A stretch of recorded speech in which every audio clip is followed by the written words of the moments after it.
So this is the basic Word tutorial. We're not going to do too much here. We're just going to mess with the formatting and maybe do some image stuff a little bit later. What I have here is a paragraph to pitch a project idea to someone. It's short and to the point, but it really doesn't look very nice. So this particular one is for an Android application that lets you receive a recipe based on ingredients that you have said you own. For this, we're first going to want to draw some attention to the name of our idea, this No Trip Meals. Right now it kind of blends into the page a little bit. Let's make it a little bit bigger and a little bit bolder. Let's highlight the title No Trip Meals by clicking on it and dragging it over, and then click the large B on the Home tab to make the title bold. Just like that. You can also use the keyboard shortcut Control B to make the same effect. Another way to make that work is when you highlight it, it'll bring up this little kind of cheat sheet box here, and you can just hit the B there as well. After making the title bold, we're going to want to make it a bit bigger as well. There are a couple of ways to accomplish this as well. The first one being highlighting that section again, and that little box is going to pop up again, and we can just click on that little drop down there and pick a size we want. I like 16 for this. I think that'll be about right. You can also find that same bit right there, and you can also just highlight and type in the size you want right there. So now that your title stands out a little bit better, we're going to move on to the next section. The next paragraph is a description about your project. Like the title, this section kind of blends into the page. I mean, we don't want to do too much to this section, but we don't necessarily want to hide it in the background either. For this paragraph, we're just going to change the alignment a little and indent it a bit. We want to make it obvious that this paragraph is directly related to explaining the project, so it directly relates to the title. For this, we want to indent the paragraph in, so it looks like it's contained, in a way, by the title. To indent the whole paragraph and not just the first line, you can do a couple of things. But the easiest way is to put your cursor in front of the first line of the paragraph and just hit Tab. That will just indent the first line, but then if you go and put your cursor at the beginning of the second line and press Tab again, that should align the rest of it with that first line. It's about right now, but I don't like how the lines end at different points on the page. I want to make it a little more block-like in structure.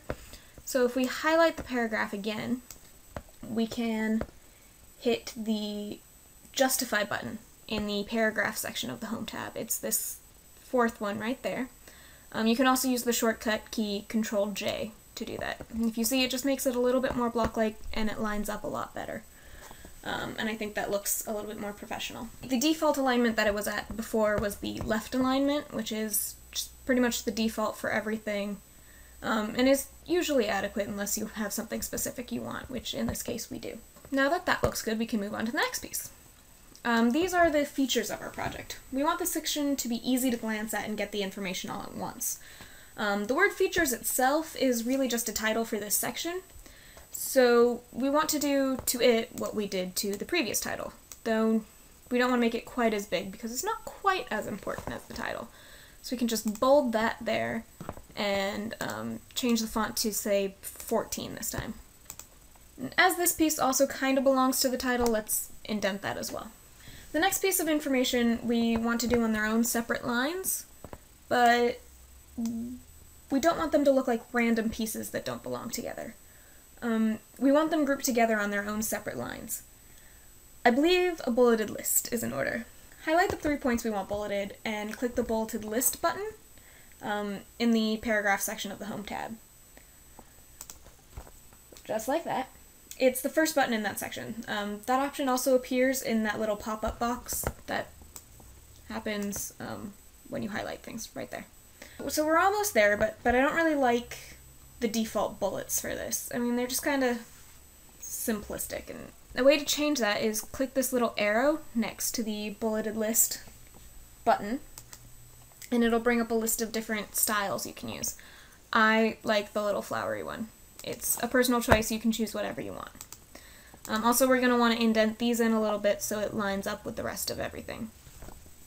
So just put it at the beginning of that first word there and hit the Tab button. Now it's almost perfect. There's just a couple of things I want to add here. This project proposal is a homework assignment, and I don't have a name on it anywhere. So I'm just going to go back to the top up here and add a couple of lines for me to add my name and some other pertinent information in there. And now in the space you've just created, you're going to want to write your name and the class course number and like the due date or something, just to put some stuff in there. I'm going to add my name here, the course number, which is CS 121, and an arbitrary date. Let's go with the 11th. Now these are a little bit too big at the moment, so I'm gonna bring that size back down to about 12. Now we have all the necessary information in there, but it doesn't look very good with the rest of the formatting. The pieces are too spread out, and I don't like them being on the left-hand side of the screen with everything else. I don't know whether I want it in the middle or on the right-hand side, though, so let's look at how both look and then decide. First, however, let's make them a little bit closer. I don't like them so spaced out. So we're going to highlight those 3 lines and click the Line and Paragraph Spacing Options button, which is this one right here. It's got the lines and the 2 arrows going up and down. It's the button to the right of the Justified Alignment button that we used earlier. So we're going to click on that and then click on Line Spacing Options. And in the dialog box that's going to come up, we want to click the checkbox to not add a space between the paragraphs of the same style. That just kind of squishes them together a little bit more because it automatically will add a space every time you hit the enter button. We don't want that here. After that, we're gonna check out to see whether or not we like it in the center or on the right a little bit better. So first, to check the center, we can hit this center alignment button here, and that's gonna move everything so that it's centered around the middle of your page. I don't really like it there. It brings your attention to it a little bit too much, and that's not the main focus of our thing here. So I'm gonna click the right align button here and see how that looks lined up towards the right of the page. And I actually like that a lot better. It's kind of out of the way. It exists, but it's not taking your attention away from the content of the document there. Now there are a couple of other things you can do to play around if you want. You can change the color of your text in a couple of different ways. This right here is your font color button, and you can choose a bunch of different colors. I'm going to make this blue for now. This is your highlighting option, so you can highlight text. And this one adds some just fun effects to your text. I'm actually going to remove the highlight because it doesn't look that great. But I'm going to add some effects here. So here are some preset effects that you can add. I'm just going to add this outer shadow to the right of it. I think it gives it a little bit more dimension. Alright, so from here we're going to take a quick look at what we can do with images. This is just a rudimentary introduction, so let's just take a look at how to insert a picture. First, we're going to click on the Insert tab here. Now, most of the stuff we've been doing has been in the Home tab, but we're going to move around a little bit in this one. So we're going to click on the Insert tab, and there are 2 options here. You can either do Pictures or Online Pictures. Now, Pictures will allow you to grab pictures that you have saved somewhere on your computer. And Online Pictures will let you take them from like the Office.com clip art libraries. You can do a Bing search for pictures, or you can connect directly to your OneDrive account. We're going to search for a clip art piece here, so let's click on Online Pictures and click in the search bar for the click art, and then since this project proposal has to do with food, let's search for food images here. So just type in food and hit enter. And it's going to bring up a lot of pictures, and you can just scroll through and choose one you like. Alright, so yeah, scroll until you find one. I like this chicken's dining food one. When you find one you like, click on it, and then hit the insert button here. And it'll just arbitrarily put it into your document, typically where you left your cursor. It messes with the formatting a little bit because it doesn't exactly know how to interact with the text yet, so that's the next step, is we're going to go in here and we're going to change the positioning of it. We're going to click on this one so that one puts it more in line with the text, so you can see how it moved the text over there instead of shoving it to the bottom. It's still not quite what we want, but we're getting there. Next, this wrap text will also tell it how to interact with it. Right now it just thinks it should be in a square directly around it. I like it tight. It doesn't actually change anything that much at the moment, but it actually lets you click it and drag it around a little bit better. So I actually want this kind of up further under that first line right there. I just think it shoves everything over nice and it still looks contained by everything, so it looks like a part of it rather than a separate entity from the proposal. And also it'll mess with the formatting a little bit, so I'm just going to move that features back there so it still looks like it's in line with everything. So now we can add styles to the pictures. The way to do this is you're going to make sure that the picture is selected. And so you want to go back to that Format tab. It shows up under Picture Tools here. And we want to add a style to it. Those are these little things here in the Picture Styles area. I like on the second line, this second one from the right. It just kind of adds a nice like drop shadow to everything and makes it stand out a little bit more from the rest of everything.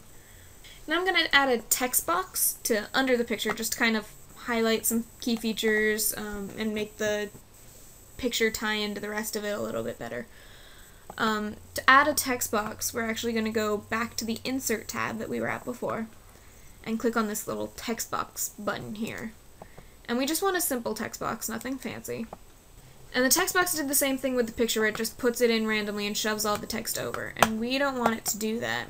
So we're going to actually, on the wrap text, this time I'm going to put it in front of the text because that'll just like replace it over anything. I don't actually want it there, but that allows me to click it and drag it and bring it wherever I want it to be, which is quite useful. I mean, I very rarely actually use the wrap text options to wrap the text. I usually just choose the one that lets me click it and drag it and position it wherever I want it, because I find it's just a useful thing to be able to do. So yeah, just kind of position it under the picture there. And now let's just type in a little message. Makes sense. I already wrote one up earlier, so I'm just gonna copy and paste that in there. Just provides you with delicious meals you can make with no trip to the store guaranteed, because that's kind of the tagline of this project. Now the white text box on the picture with the white background, I think it looks a little weird. I actually want to give it a bit of color. So in that Format tab, you can just hit the Shape Fill button, and that'll fill the background color of the text box. So I like this just kind of light blue. It goes with our styles for the headers and everything. This blue is kind of a nice theme that we have going here. Because I copied this from somewhere else, it actually has the styling I want, but if you had typed it in directly, this would actually be left aligned. So then you would want to go to the Home tab and center that there. And on the Format tab, you want to align the text to the middle of the box, because it just makes it look a little bit better. So now it's in the middle as opposed to stuck at the top. And we can also play with the shape of the text box a little bit. See, I'm not a big fan of the really sharp corners. It's just aesthetically unpleasing to me. So in that Format tab that we've been doing a lot with over here, I'm going to go to Edit Shape, and then the Change Shape part here. And then you can choose from any shape that you want your text box to look like. You can go with an oval, then you'll have to adjust it to make sure that all of the words will show up.